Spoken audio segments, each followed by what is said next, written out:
In this quiet passage from Mrs Dalloway, Virginia Woolf transforms an ordinary glance through a London window into a meditation on solitude, privacy, and the mysterious distance between one human life and another. Welcome to Chapter Breaks. Short literary escapes. Classic audio pills for your commute, bedtime unwind, or a break anytime. At Chapter Breaks, we carefully select and curate iconic passages from classic novels, scenes that are powerful, memorable, reflective, and a joy to listen to. Whether it's a timeless first chapter, a dramatic turning point, or a magical moment, each episode offers you the essence of great literature, one short escape at a time. If you enjoy these quiet literary escapes, subscribe and return each week for a new episode. This chapter break is Mrs Dalloway by Virginia Woolf, 1925. The Woman Across the Window. One room, another room, and the mystery between them. A brief introduction before listening to the chapter. Returning to her drawing room after an unsettling encounter, Clarissa Dalloway finds herself thinking about love, religion, loneliness, and the fragile privacy of the self. Looking out across the London street, she watches an elderly neighbour move quietly through her evening ritual, climbing the stairs, parting curtains, disappearing into shadow. Nothing dramatic happens. Yet, for Clarissa, the sight becomes strangely moving, a glimpse of existence untouched by intrusion, a life unfolding behind glass, ordinary and unknowable. As Big Ben marks the hour, Woolf turns a simple domestic scene into one of the novel's most delicate meditations on separateness, consciousness, and the invisible boundaries between lives. This episode captures Woolf at her most subtle and transcendent, where clocks speak, rooms become worlds, and an old woman crossing a bedroom becomes the center of a quiet philosophical revelation. We are about to look through a London window into one of literature's most intimate mysteries. Now let's open the page together. Your chapter break begins now.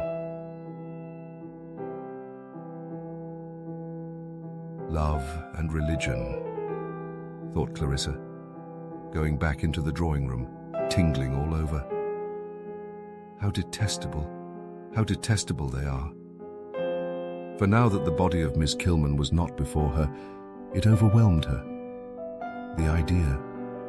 The cruelest things in the world, she thought, seeing them clumsy, hot, domineering, hypocritical, eavesdropping, jealous, infinitely cruel and unscrupulous, dressed in a Mackintosh coat, on the landing. Love and religion. Had she ever tried to convert anyone herself? Did she not wish everybody merely to be themselves? And she watched out of the window the old lady opposite climbing upstairs. Let her climb upstairs if she wanted to. Let her stop. Then let her, as Clarissa had often seen her, gain her bedroom, part her curtains, and disappear again into the background.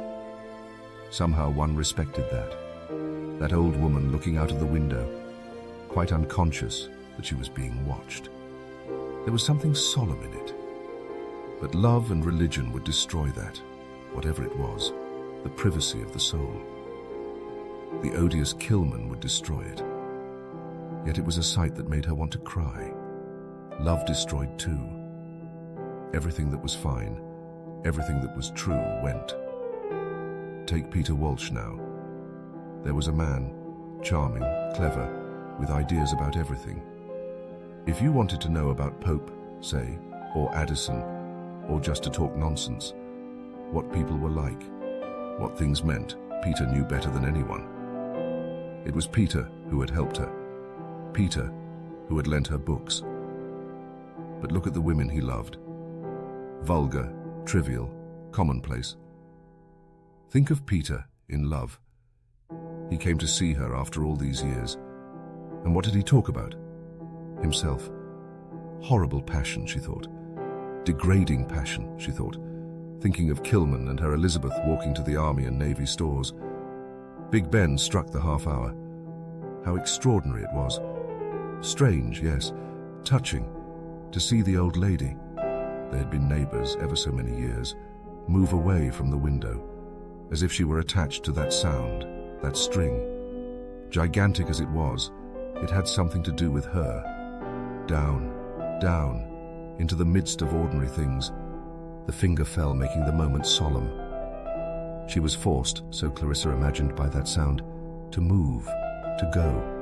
But where? Clarissa tried to follow her as she turned and disappeared, and could still just see her white cap moving at the back of the bedroom. She was still there, moving about at the other end of the room. Why, creeds and prayers and macintoshes.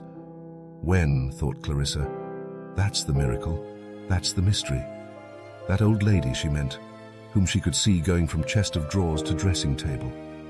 She could still see her, and the supreme mystery which Kilman might say she had solved, or Peter might say he had solved, but Clarissa didn't believe either of them had the ghost of an idea of solving, was simply this. Here was one room, there another. Did religion solve that, or love? Love. But here the other clock, the clock which always struck 2 minutes after Big Ben, came shuffling in with its lap full of odds and ends, which it dumped down as if Big Ben were all very well with His Majesty laying down the law, so solemn, so just. But she must remember all sorts of little things besides. Mrs. Marsham, Ellie Henderson, glasses for ices. All sorts of little things came flooding and lapping and dancing in on the wake of that solemn stroke which lay flat like a bar of gold on the sea. Mrs. Marsham, Ellie Henderson, glasses for ices. She must telephone now at once. Volubly, troublessly, the late clock sounded, coming in on the wake of Big Ben with its lap full of trifles. Beaten up, broken up by the assault of carriages, the brutality of vans, the eager advance of myriads of angular men, of flaunting women, the domes and spires of offices and hospitals. The last relics of this lap, full of odds and ends, seemed to break, like the spray of an exhausted wave, upon the body of Miss Kilman standing still in the street for a moment to mutter, "It is the flesh." It was the flesh that she must control. Clarissa Dalloway had insulted her. That she expected. But she had not triumphed. She had not mastered the flesh. Ugly, clumsy, Clarissa Dalloway had laughed at her for being that, and had revived the fleshly desires, for she minded looking as she did beside Clarissa. Nor could she talk as she did. But why wish to resemble her? Why? She despised Mrs. Dalloway from the bottom of her heart. She was not serious. She was not good. Her life was a tissue of vanity and deceit. Yet Doris Kilman had been overcome. She had, as a matter of fact, very nearly burst into tears when Clarissa Dalloway laughed at her. "It is the flesh. It is the flesh," she muttered, it being her habit to talk aloud, trying to subdue this turbulent and painful feeling as she walked down Victoria Street. She prayed to God. She could not help being ugly. She could not afford to buy pretty clothes. Clarissa Dalloway had laughed. But she would concentrate her mind upon something else until she had reached the pillar box. At any rate, she had got Elizabeth. But she would think of something else. She would think of Russia, until she reached the pillar box. How nice it must be, she said, in the country, struggling, as Mr. Whittaker had told her, with that violent grudge against the world which had scorned her, sneered at her, cast her off, beginning with this indignity, the infliction of her unlovable body, which people could not bear to see. Do her hair as she might, her forehead remained like an egg, bald, white. No clothes suited her. She might buy anything. And for a woman, of course, that meant never meeting the opposite sex. Never would she come first with anyone. Sometimes lately it had seemed to her that, except for Elizabeth, her food was all that she lived for. Her comforts, her dinner, her tea, her hot water bottle at night. But one must fight, vanquish, have faith in God. Mr. Whittaker had said she was there for a purpose, but no one knew the agony. He said, pointing to the crucifix, that God knew. But why should she have to suffer when other women, like Clarissa Dalloway, escaped? "Knowledge comes through suffering," said Mr. Whittaker. She had passed the pillar box, and Elizabeth had turned into the cool brown tobacco department of the Army and Navy stores, while she was still muttering to herself what Mr. Whittaker had said about knowledge coming through suffering and the flesh. The flesh, she muttered. What department did she want? Elizabeth interrupted her.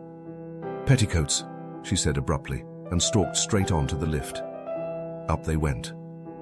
Elizabeth guided her this way and that, guided her in her abstraction as if she had been a great child, an unwieldy battleship. There were the petticoats, brown, decorous, striped, frivolous, solid, flimsy, and she chose, in her abstraction, portentously, and the girls serving thought her mad. Elizabeth rather wondered, as they did up the parcel, what Miss Kilman was thinking. They must have their tea, said Miss Kilman, rousing, collecting herself. They had their tea. Elizabeth rather wondered whether Miss Kilman could be hungry. It was her way of eating with intensity, then looking, again and again, at a plate of sugared cakes on the table next them. Then, when a lady and a child sat down and the child took the cake, could Miss Kilman really mind it? Yes, Miss Kilman did mind it. She had wanted that cake. The pink one.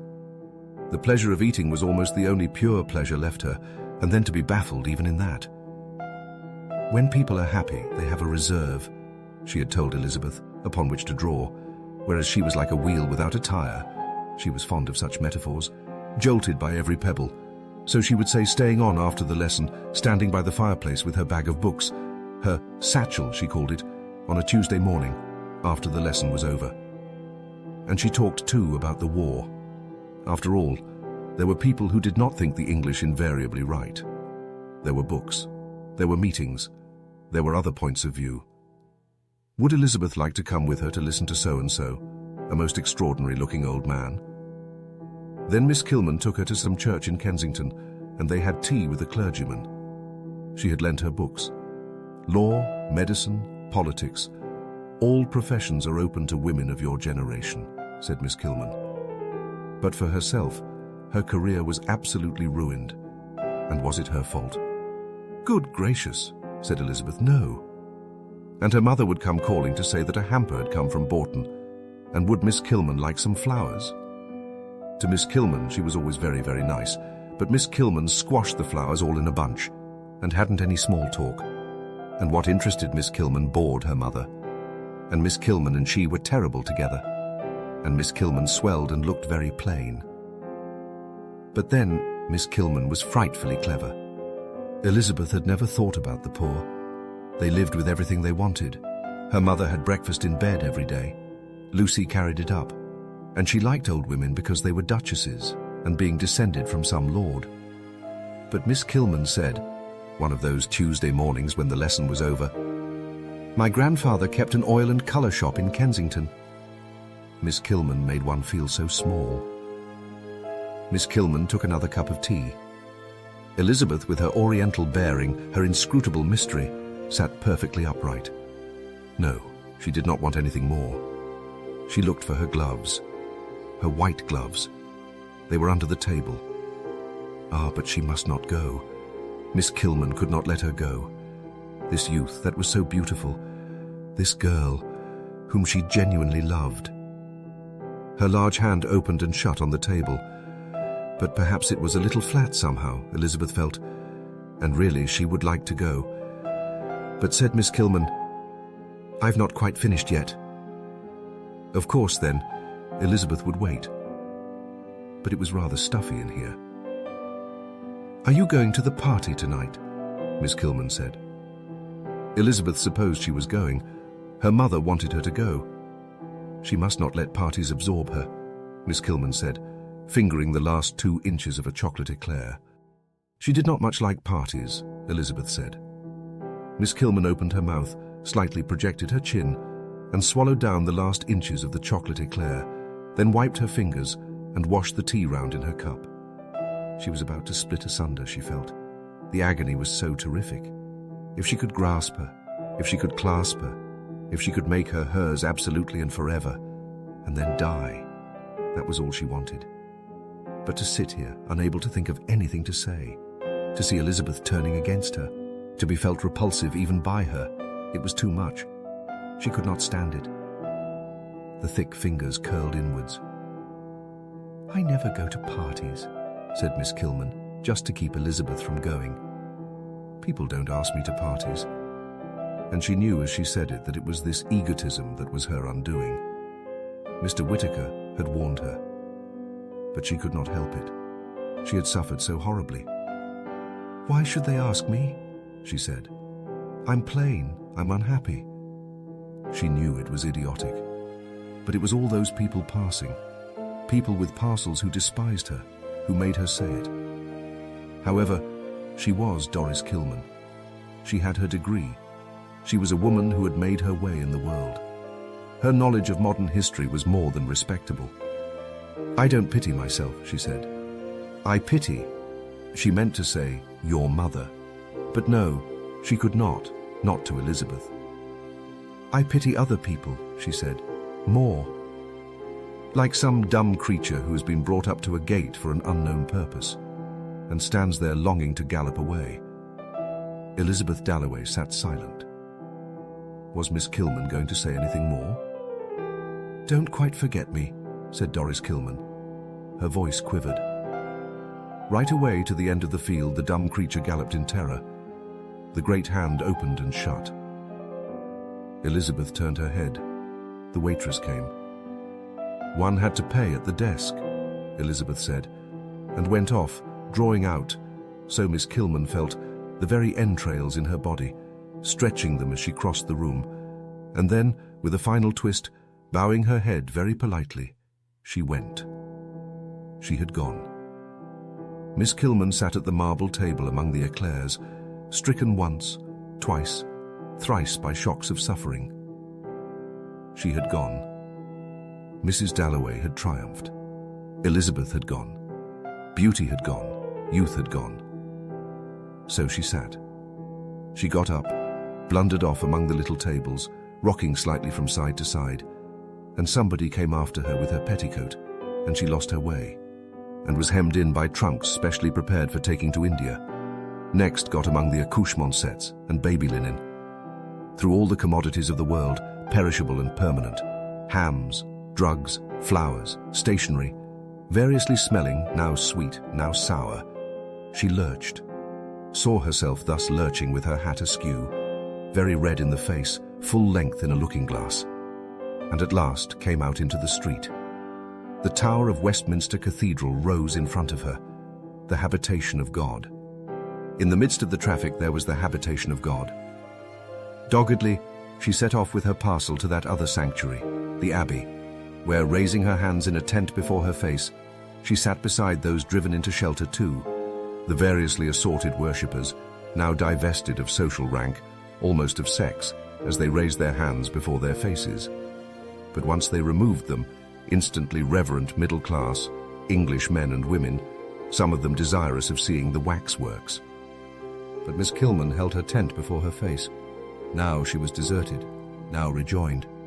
New worshippers came in from the street to replace the strollers, and still, as people gazed round and shuffled past the tomb of the unknown warrior, still she barred her eyes with her fingers, and tried in this double darkness, for the light in the Abbey was bodiless, to aspire above the vanities, the desires, the commodities, to rid herself both of hatred and of love.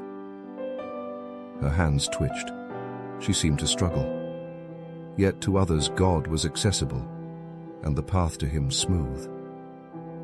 Mr. Fletcher, retired of the Treasury, Mrs. Gorham, widow of the famous K.C., approached him simply, and having done their praying, leant back, enjoyed the music, the organ pealed sweetly, and saw Miss Kilman at the end of the row, praying, and being still on the threshold of their underworld, thought of her sympathetically as a soul haunting the same territory, a soul cut out of immaterial substance, not a woman, a soul. But Mr. Fletcher had to go. He had to pass her, and being himself neat as a new pin, could not help being a little distressed by the poor lady's disorder, her hair down, her parcel on the floor. She did not at once let him pass. But as he stood gazing about him at the white marbles, grey window panes, and accumulated treasures, for he was extremely proud of the Abbey, her largeness, robustness, and power as she sat there shifting her knees from time to time, it was so rough the approach to her God, so tough her desires, impressed him, as they had impressed Mrs Dalloway. She could not get the thought of her out of her mind that afternoon. The Reverend Edward Whittaker, and Elizabeth too. And Elizabeth waited in Victoria Street for an omnibus. It was so nice to be out of doors. She thought perhaps she need not go home just yet.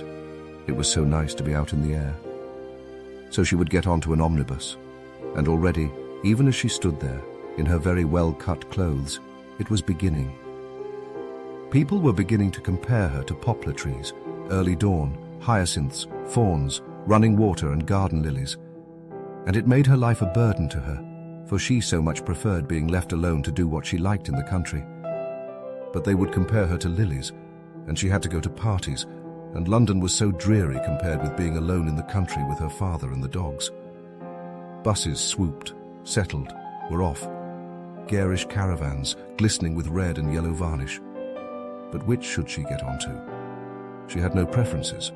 Of course, she would not push her way. She inclined to be passive. It was expression she needed, but her eyes were fine, Chinese, Oriental, and as her mother said, with such nice shoulders and holding herself so straight, she was always charming to look at. And lately, in the evening especially, when she was interested, for she never seemed excited, she looked almost beautiful, very stately, very serene. What could she be thinking? Every man fell in love with her, and she was really awfully bored, for it was beginning. Her mother could see that. The compliments were beginning. That she did not care more about it, for instance for her clothes, sometimes worried Clarissa, but perhaps it was as well with all those puppies and guinea pigs about having distemper, and it gave her a charm. And now there was this odd friendship with Miss Kilman. Well, thought Clarissa about 3 o'clock in the morning, reading Baron Marbo, for she could not sleep, it proves she has a heart. Suddenly Elizabeth stepped forward and most competently boarded the omnibus, in front of everybody. She took a seat on top. The impetuous creature, a pirate, started forward, sprang away. She had to hold the rail to steady herself. For a pirate it was, reckless, unscrupulous, bearing down ruthlessly, circumventing dangerously, boldly snatching a passenger or ignoring a passenger, squeezing eel-like and arrogant in between, and then rushing insolently, all sails spread up Whitehall. And did Elizabeth give one thought to poor Miss Kilman, who loved her without jealousy, to whom she had been a fawn in the open, a moon in a glade? She was delighted to be free. The fresh air was so delicious. It had been so stuffy in the Army and Navy stores. And now it was like riding, to be rushing up Whitehall. And to each movement of the omnibus, the beautiful body in the fawn-coloured coat responded freely like a rider, like the figurehead of a ship, for the breeze slightly disarrayed her. The heat gave her cheeks the pallor of white-painted wood, and her fine eyes, having no eyes to meet, gazed ahead, blank, bright, with the staring, incredible innocence of sculpture. It was always talking about her own sufferings that made Miss Kilman so difficult. And was she right? If it was being on committees and giving up hours and hours every day, she hardly ever saw him in London. That helped the poor. Her father did that, goodness knows. If that was what Miss Kilman meant about being a Christian. But it was so difficult to say. Oh, she would like to go a little further. Another penny, was it, to the Strand? Here was another penny then. She would go up the Strand. She liked people who were ill. And every profession is open to the women of your generation, said Miss Kilman. So she might be a doctor. She might be a farmer. Animals are often ill. She might own 1,000 acres and have people under her.